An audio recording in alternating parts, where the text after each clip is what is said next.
여러분 반갑습니다. 이교원 목사님의 영적 아들 은혜샘 교회를 섬기고 있는 박요한 목사입니다. 반가운 얼굴들 뵙게 돼서 너무 또 감사하고, 또 제가 잘 모르는 분들이 또 여기 많이 계셔서 그 또한 너무 감사합니다. 이 멘트를 하려고 준비하고 있는데 목사님이 하셔가지고 역시 내가 아들은 아들이구나라는 생각을 했습니다. 우리 옆에 분과 한번 인사하실까요? 당신이 교회십니다. 쌩얼이어도 그것은 변하지 않습니다. 한번 인사하겠습니다. 아이들이 말을 배울 때 자기가 알고 있는 언어 안에서 그게 전부인 것처럼 생각하고 이야기할 때가 있잖아요. 저희 아이들도 그럴 때가 있었는데, 이렇게 뭔가를 보여줄 때 짜잔 하고 보여주지 않습니까? 그래서 무조건 뭔가를 보여줄 때 그렇게 해야 된다고 생각을 했나 봐요. 그래서 어느 날은 저한테 오더니 아빠 저 여기 다쳤어요 짜잔 이러는 거예요. 아이가 어른이 되어가는 과정은 내가 알고 있는 것이 전부가 아니라는 것을 배워가는 과정이라고 할 수 있겠습니다. 그런데 신앙생활도 그와 같아요. 하나님은 내 상식, 내 경험 안에서만 일하시지 않습니다. 나의 한계를 넘어 일하시는 그 하나님을 알아가는 과정이 어찌 보면 성화의 여정이고 우리의 신앙의 여정이라고도 볼 수가 있겠어요. 함께하며 한계 넘어라는 제목을 붙여봤는데, 사실 지난주부터 우리 은혜샘 교회는 2주간의 특세를 하고 있었고 오늘이 마지막 날이기도 합니다. 그리고 그 주제이기도 한데요, 함께하며 한계 넘어. 사실 이렇게 맞춤법에 민감하신 분들은 눈치채셨겠지만 사실 한계 넘어입니다. 이런 것만 딱 보이시는 분들도 계실 거예요. 사실 넘어잖아요. 근데 한계를 넘는다는 건 내가 넘는 건데 우리는 결국 한계를 넘기가 어려운 존재들이죠. 한계 너머로 인도하시는 분은 우리 하나님이신 줄로 믿습니다. 내가 내 한계 안에 넘어서지 못하고 갇혀 있고 넘어져 있는데, 그런 그 모든 순간 하나님 붙잡고 그분과 동행할 때 나도 모르는 사이에 한계 너머로 인도하시는 그 하나님을 우리는 경험하게 되는 것이죠. 그런 은혜를 풍성히 누리시는 우리 모든 믿음의 지체들 되시기를 주님의 이름으로 축원합니다. 아멘을 조심하셔야 돼요. 왜냐하면 그 과정이 그렇게 유쾌하진 않거든요. 늘 막 하나님께서 내 한계 너머로 내 삶을 인도하시는 그 삶의 여정이 그렇게 행복하거나 유쾌하거나 즐겁진 않아요. 불확실한 상황 가운데로 내몰릴 때도 있고, 도저히 내가 다 어찌할 수 없는 삶의 문제 속에 파묻힐 때도 종종 있습니다. 아브라함도 마찬가지였어요. 잘 살고 있었습니다. 본토 친척 아비 집에서. 그런데 어느 날 하나님께서 그에게 찾아오셔서 너는 너의 본토 친척 아비 집을 떠나 내가 내게 지시할 땅으로 가라. 천청병력 같은 소리예요. 왜냐하면 당시 사회 문화 속에서 이건 자살 행위와 같습니다. 지금처럼 치안이 발달한 사회가 아니고 내 생명과 재산을 지켜 보호하려면 가족들과 함께 살아야 돼요. 내 아비 집에 살아야 됩니다. 그들이 나를 보호해 줄 수 있는 유일한 내 편이에요. 그런데 거기서부터 떠나라는 거예요. 익숙하고 편안하고, 그래서 아무 걱정도 할 필요 없는, 그래서 하나님께 기도할 필요가 없는 그곳에서부터 떠나게 하시는 것이 출발점이었다는 것입니다. 아브라함이 그렇게 가나안 땅에 순종하며 도착을 했는데 곧바로 경험하게 된 것은 풍요와 안전과 복이 되는 삶이 아니었어요. 그가 곧바로 경험하게 된 것은 기근과 돌이었습니다. 하나님은 왜 아브라함에게 이런 일을 겪게 하셨을까요? 하나님께서 가라고 하셔서 도착한 땅에 갔으면 좀 안정적이고 편안하게 살게 해주시면 얼마나 좋습니까? 그런데 가자마자 기근을 만납니다. 기근과 돌을 만나 그가 당황하고 있어요. 왜 이렇게 인도하실까요? 그를 믿음의 조상으로 부르셨기 때문이죠. 아브라함의 한계를 넘어서 하나님의 부르심에 합당한 자로 그를 넓히시고 빚으시기 위해서 기근의 상황 속으로 아브라함을 인도하고 계십니다. 자, 이제 아브라함은 하나님의 뜻 안에서 기근과 돌을 선택할 것인가, 아니면 약속의 땅을 떠나서 떡을 선택할 것인가를 결정해야 했습니다. 그리고 그것을 통해서 하나님을 신뢰하는 삶이야말로 가장 안전하고 복된 삶임을 배워야 했던 거죠. 어떻게요? 자기의 한계를 넘어서, 자기의 능력을 넘어서, 자기가 원하는 상황을 넘어서 나아가는 방식으로 하나님은 아브라함을 인도하셨다는 것입니다. 말씀에 순종하면서 하나님과 동행하는 삶이 당장의 풍요와 안정을 보장하진 않아요. 오히려 기근과 돌이 눈앞에 펼쳐져 있을 때가 많습니다. 그럴 때 우리의 시선은 눈앞의 현실에 매여 있을 때가 있잖아요. 나의 한계 안에 갇혀서 그 한계 너머로 인도하시는 하나님을 의지하지 못하곤 합니다. 믿음의 약속을 붙잡고 이 땅에 머무를 것인가, 아니면 스스로의 노력과 결정으로 안전을 지킬 것인가. 아브라함은 그 선택의 기로에 서 있었고 결국 우리가 알다시피 그 선택에서 실패하죠. 자기만의 한계를 넘지 못하고 아브라함은 이집트로 가기를 선택하게 됩니다. 그리고 오늘 이 본문 말씀을 통해서 이 세 가지를 한번 살펴보려고요. 첫 번째는 한계 앞에서 우리가 넘어지는 진짜 원인이 뭔지를 말씀드리겠습니다. 두 번째는 그 넘어짐의 결과가 무엇인지 말씀드리겠고요. 세 번째는 넘어짐에 대한 반응이 무엇인지 오늘 본문을 통해 한번 살펴보도록 하죠. 첫 번째입니다. 아브라함이 넘어졌던 진짜 원인은 무엇이었을까요? 우리 10절 말씀을 같이 한번 읽어보겠습니다. 10절입니다. 시작. 그리고 내려갔으니 이는 그 땅에 기근이 심하였습니다. 언뜻 보면 그저 기근 때문에 애굽에 내려간 것 같아요. 그런데 10절에 이집트로 내려갔다라고 되어 있고, 또 창세기 13장 1절 한번 띄워주십시오. 여기 보면 아브라함이 애굽에서 그와 그의 아내와 모든 소유와 롯과 함께 네겝으로 올라가니 그랬습니다. 이집트로 내려가고 다시 이 땅으로 올라왔다 이렇게 표현되어 있는데, 지리적으로는 이집트가 더 높아요, 고도가. 그러니까 원래는 이집트로 올라갔다라고 해야 되는데 내려갔다라고 말하고 있단 말이죠. 하나님의 축복으로부터 이탈했다가 돌아온 여정이 상징적으로 지금 묘사되고 있는 것입니다. 자, 여러분 요나를 한번 생각해 보세요. 그가 니느웨로 가라는 하나님의 명령에 불순종하고 다시스로 가려고 하다가 엄청난 고난을 겪게 되죠. 그런데 불순종한 요나의 모습을 성경은 뭐라고 말하냐면 계속 그가 내려간다라고 표현합니다. 그가 요빠라고 하는 항구로 내려갔고, 배에 올랐다 그랬는데 올랐다고 번역됐지만 사실은 내려갔다는 단어가 똑같이 쓰였어요. 요바로 내려갔고, 배로 내려갔고, 또 배 밑창으로 내려갔고, 나중에는 고래 뱃속으로, 바다의 심연으로 그가 점점 내려갑니다. 내려간다라고 하는 이 표현으로 요나의 영적 상태가 묘사된 거죠. 아브라함의 영적인 내리막이 시작되었어요. 그는 사실 기근 자체가 아니라 안전에 대한 두려움 때문에 넘어졌다는 것을 우리는 보게 됩니다. 왜 그렇죠? 기근을 피해서 이집트에 갔는데 또 다른 어려움과 넘어짐이 그를 기다리고 있었어요. 바로 아내가 너무 예뻤다는 겁니다. 11절부터 13절 말씀을 같이 한번 읽어볼게요. 그가 애굽에 가까이 이르렀을 때에 그의 아내 사라에게 말하되 내가 알기에 그대는 아리따운 여인이라. 애굽 사람이 그대를 볼 때에 이르기를 이는 그의 아내라 하여 나는 죽이고 그대는 살리리니 원하건대 그대는 나의 누이라 하라. 그러면 내가 그대로 말미암아 안전하고 내 목숨이 그대로 말미암아 보존되리라 하니라. 기근 자체가 문제였다면 기근을 피해 왔으니까 이제 담대하고 강건하게 살아가야 되는데 또 다른 낙심이 찾아오고 또 다른 문제가 찾아와요. 왜죠? 그는 지금 자신의 생명에 대한 안전 자체가 제일 중요했기 때문에 너무나도 기뻤던 아름다운 아내가 주는 또 다른 두려움에 사로잡혀 있습니다. 이때 사라의 나이가 65세입니다. 65세였는데 미모를 유지하고 있었나 봐요. 이때까지. 그럼 여러분 한번 상상해 봅시다. 아브라함이 결혼식 때 얼마나 행복했을까요? 아름다운 여인과 결혼하면서 얼마나 행복했을까요? 저 아브라함의 결혼식을 본 적은 없지만 아브라함이 얼마나 행복했을까? 그리고 아내가 이뻐서 지금 얼마나 걱정이 될까? 전 너무 공감이 됩니다. 우리 남편분들 다 공감하시죠? 그러니까 자기를 행복하게 만들었던 바로 그 일이 그를 두렵게 하고 있어요. 지금 우리의 기쁨과 행복을 순식간에 깨트려 볼 수 있는 일이 얼마나 많은지 모르겠습니다. 관계, 건강, 돈, 인정, 자녀까지.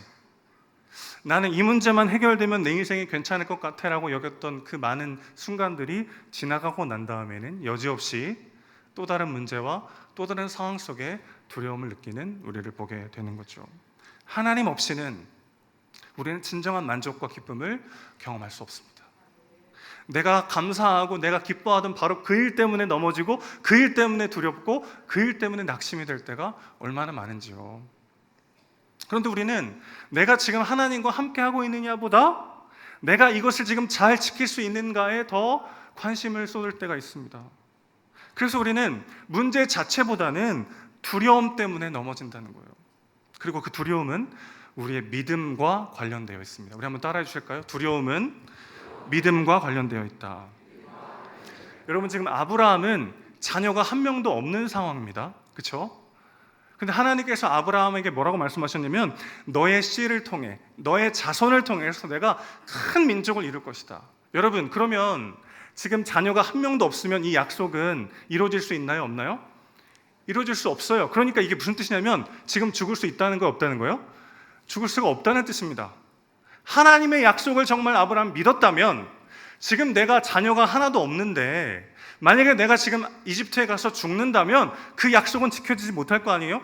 아니, 한 명이라도 있으면 두려울 수 있잖아요. 아, 나는 일찍 죽고 저 아이를 통해서 큰 민족을 이루실려나 보다, 그렇게 생각할 수 있지만 지금 자녀가 한 명도 없단 말이에요. 그러면 하나님의 약속을 믿고 하나님께서 내게 주신 그 말씀을 믿었다면 적어도 내가 환난은 당할 수 있고 기근은 만날 수 있지만 죽지 않을 것이라는 분명한 믿음이 그 안에 있어야 된단 말이죠. 그런데 아브라함은 지금 무엇을 굳게 믿고 있습니까? 아까 읽은 말씀에 의하면 아내가 예쁘기 때문에 반드시 나는 죽고 말 거야. 강하고 굳세게 믿고 있어요. 하나님의 약속의 말씀을 믿는 게 아니라 그 상황 가운데 내가 붙잡고 있는 나만의 굳은 신념이 아브라함을 지금 움직이고 있는 것이죠. 나는 반드시 죽고 말 것이고 하나님조차 나를 지켜주지 못할 거야. 이렇게 한 번도 말한 적은 없지만 그는 지금 분명 그렇게 굳게 믿고 있는 거죠. 사랑하는 여러분, 여러분의 두려움의 뿌리에는 어떤 믿음이 있습니까? 마치 이 문제에는 하나님도 어찌할 수 없는 것처럼, 마치 이 상황 속에서는 하나님도 나를 구원할 수 없을 것처럼 그렇게 강하고 굳게 믿으셔야만 두려울 수 있습니다. 하나님의 자녀가 두려워한다는 건 하나님께서 내게 주신 약속이 희미해지고 내가 굳게 믿고 있는 나만의 확신과 나만의 안전이 흔들릴 때만 우리는 두려울 수 있는 것이죠. 두 번째로 넘어가겠습니다. 그럼 그 한계 앞에서 넘어진 아브라함, 그 넘어짐의 결과는 어떠했을까요? 우리 14절, 15절 말씀을 읽어주십시오. 시작. 아브라함이 애굽에 이르렀을 때에 애굽 사람들이 그 여인이 심히 아름다움을 보았고 바로의 고관들도 그를 보고 바로 앞에서 칭찬함으로 그 여인을 바로의 궁으로 이끌어 들인지라. 기근을 피해 도망왔는데 더 큰 공경에 빠지기 시작했습니다.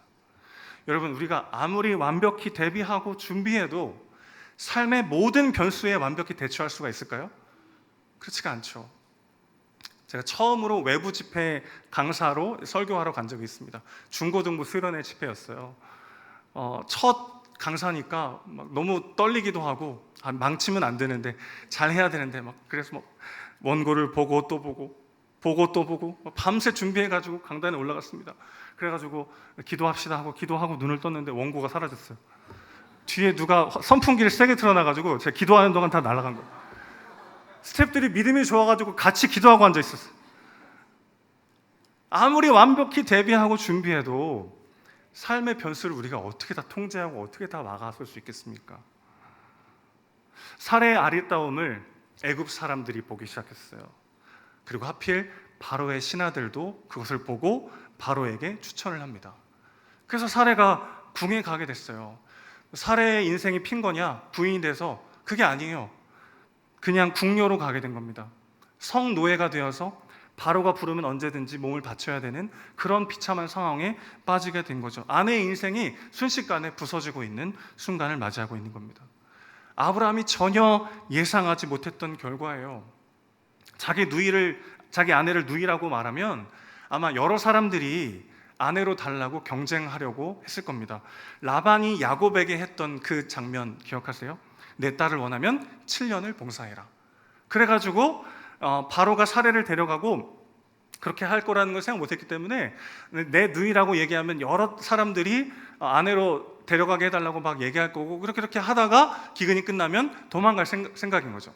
근데 아내가 예뻐도 너무 예뻐가지고 왕이 탐할 만한 미모를 갖고 있었던 거죠. 그래서 양과 소와 암수 나귀와 낙타까지 얻게 됐어요. 이걸 전문용어로 빼박이라고 합니다. 빼박. 이제 찾지도 못하는 거죠. 그런데 이 상황에 어떤 일이 벌어집니까? 하나님께서 17절 보시면 아브라함의 사례의 일로 바로와 그 집에 큰 재앙을 내리신지라 그랬습니다.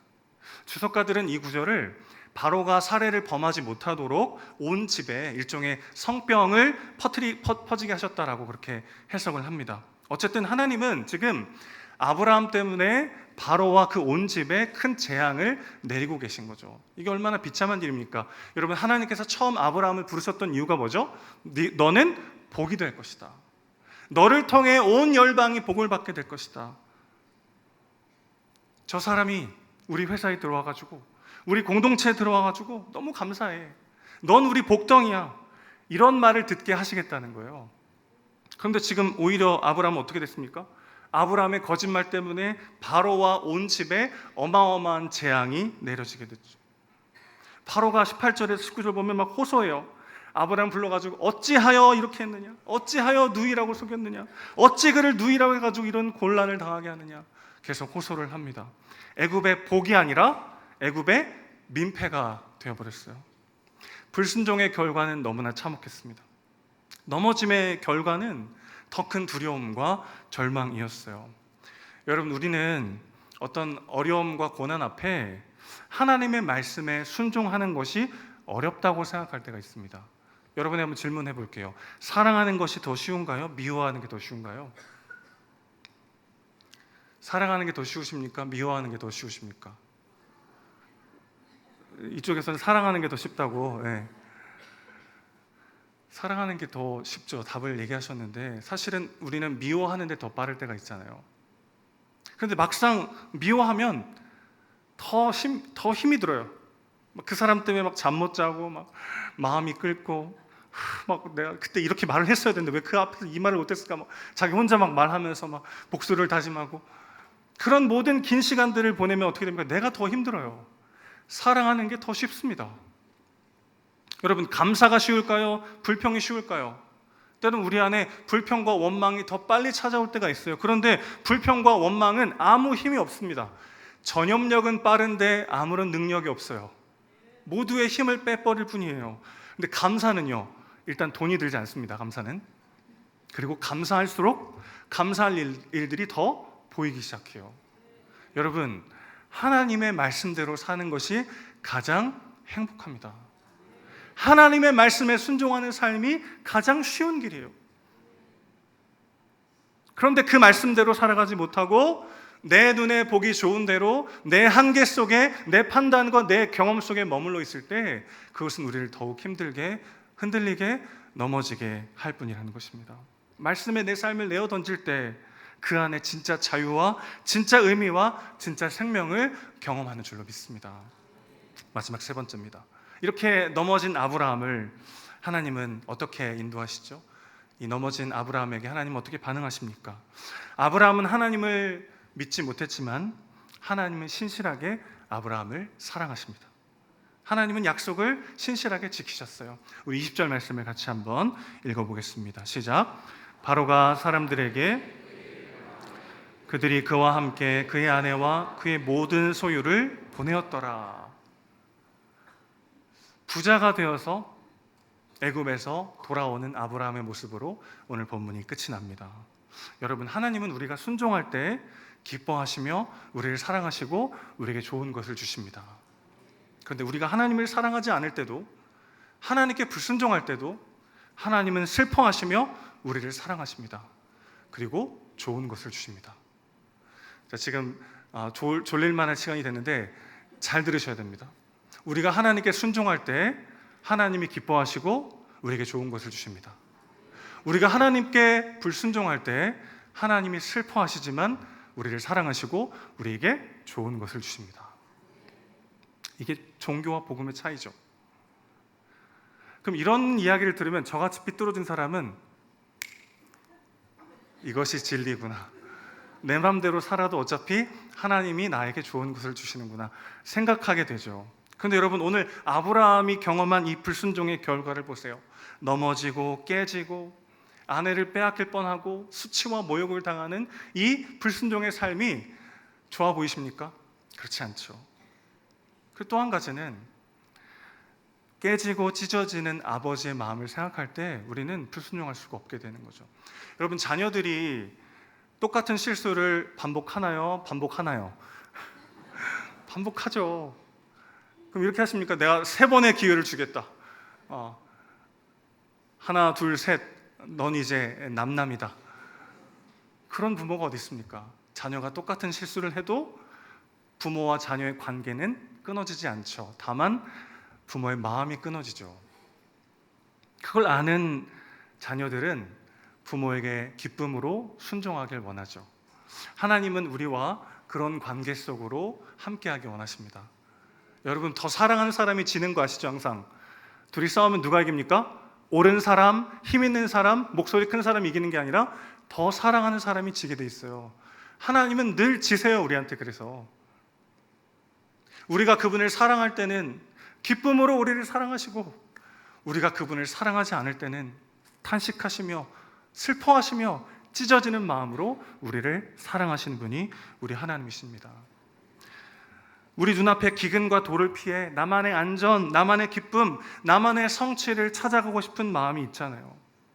우리도 그렇게 하나님의 말씀에 순종하기보다는 나만의 한계 안에 갇혀 거기에만 머무르려고 하는 존재가 우리들일 때가 있어요. 그럼에도 불구하고 우리 하나님은 우리를 끝까지 사랑하십니다. 우린 불순종했는데 하나님은 우리를 순종한 자의 복과 은혜를 주신다는 거죠. 왜 그렇습니까? 그분의 말씀에 온전히 순종했던 유일한 아들이 그분께 기근과 돌을 받으셨기 때문이죠. 마태복음 4장에 보면 예수님께서 공생애를 시작하실 때 성령께 이끌리어 광야로 가십니다. 하나님이 예수님께 직접 말씀하시는 거예요. 너는 광야로 가라. 거기서 굶어라. 언제 끝날지도 모르는 금식의 시간을 지나자 떡과 물이 아니라 뱀으로 상징되는 마귀가 예수님 앞에 나타나 또 예수님을 쓰러뜨리려고 합니다. 우리 주님께서 떡 대신 돌을 받으셨어요. 그분이 생선 대신 뱀을 받으셨습니다. 그분이 받아 누려야 할 마땅한 그 생명과 영광과 사랑을 빼앗기시고 하나님은 우리를 그 자리에 심어 놓으셨습니다. 사랑하는 여러분, 우리는 한계를 가진 존재들이죠. 그리고 내 경험과 내 능력과 내 한계 안에만 머물러 살고 싶은 마음이 우리의 솔직한 마음 아니겠습니까? 근데 우리가 우리 한계 속에 낙심하고 절망할 때마다 그 모습 그대로 우리를 사랑하시고 우리와 함께 하시는 그 주님의 손을 붙잡을 때 나도 모르는 사이에 그분은 우리를 한계 너머로 인도하시는 우리의 하나님이 되신 줄로 믿습니다. 여러분이 직면하고 있는 한계는 무엇입니까? 내가 도저히 어찌할 수 없을 것 같은 현실 앞에 나를 두렵게 하는 것은 무엇입니까? 우리의 한계를 넘어서지 못할 때도 신실하게 우리를 사랑하시고 기어이 우리를 한계 너머로 인도하시는 그리스도를 보십시오. 그분은 한계를 모르시는 분이에요. 못하시는 것이 없고 안 계신 것이 없던 분입니다. 그런데 그분께서 시간 안에 한 연약한 육체 안에 갇히셨어요. 그분이 자신을 한계 안에 가두시고 우리 삶을 한계 너머로 인도하시는 줄로 믿습니다. 그리스도를 보십시오. 한계 안에 갇혀있는 나를 보지 마시고 그런 나 손잡고 한계 너머로 인도하시는, 오늘도 우리와 동행하시는 주님을 바라보십시오. 그럴 때 다시 일어나 내가 넘어가는 한계가 아니라 한계 너머로 인도하시는 그 주님의 일하심을 목도하게 될 것입니다. 함께 기도합시다.